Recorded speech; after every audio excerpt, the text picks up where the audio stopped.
Silas Stone here, and welcome back to the Exploit Report, your source for breaking cybersecurity news.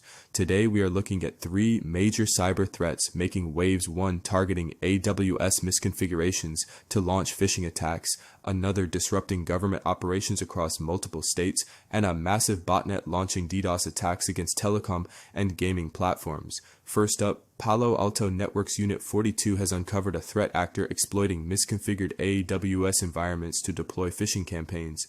Tracked under the name TGRUNK0011, this group, also known as Java Ghost, has evolved from website defacement in 2019 to financially motivated phishing attacks since 2022.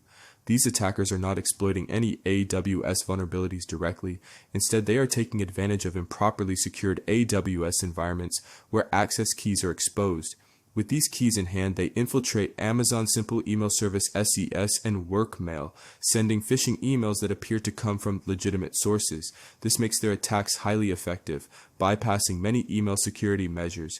Java Ghost uses stolen IAM credentials to access AWS via the command line interface, granting them control over key services. Between 2022 and 2024, they refined their methods, developing advanced evasion techniques similar to those used by the notorious Scattered Spider group. Once inside an AWS environment, they generate temporary credentials and login URLs, allowing them to navigate accounts undetected. A key part of their strategy involves creating unused IAM users, which function as long-term backdoors for persistence. They also establish new SES and Workmail users with fresh SMTP credentials to maintain their phishing infrastructure. To further obscure their presence, they create EC2 security groups named Java Ghosts, leaving behind the eerie message, "We are there but not visible." This campaign highlights the critical importance of properly securing AWS environments. Organizations should regularly audit IAM policies, rotate access keys, and monitor CloudTrail logs for suspicious activity. Meanwhile, on the state and local government front, a series of cyber attacks have been crippling essential services. Anne Arundel County, Maryland, home to nearly 600,000 residents in key federal institutions like the NSA and U.S. Naval Academy, has been struggling to restore operations after a February 23rd cyber attack. While emergency services like 911 and 311 remain functional, the county shut down internet access to protect government systems, disrupting numerous services. Offices can only accept cash or checks in person. Permits are being processed manually, and tax services for seniors have been suspended. County officials have not disclosed whether the attack involved ransomware, and no group has claimed responsibility. Anne Arundel County is not alone. Similar cyber incidents have impacted Franklin County, Maine, the Missouri Department of Conservation, and Cleveland Municipal Courts, which have shut down internal systems until further notice. The Cleveland Housing Court is also offline, with no estimated time for restoration. Authorities are investigating these incidents but are withholding details to prevent tipping off the attackers. As these threats escalate, it is a stark reminder that government systems remain prime targets for cybercriminals.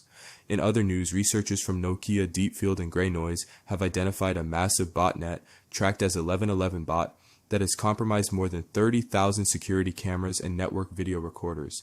The botnet is being used to launch brute force attacks against login systems and exploit weak and default passwords on IoT devices. More than 60% of the 1,042 observed IP addresses linked to the botnet have been traced to Iran. Although Grey Noise does not formally attribute attacks, they note that this surge in activity coincides with new sanctions imposed on Iran. Security experts describe 1111 bot as one of the largest DDoS botnet campaigns since the invasion of Ukraine in 2022. The attack volume has ranged from a few 100,000 to several 100 million packets per second.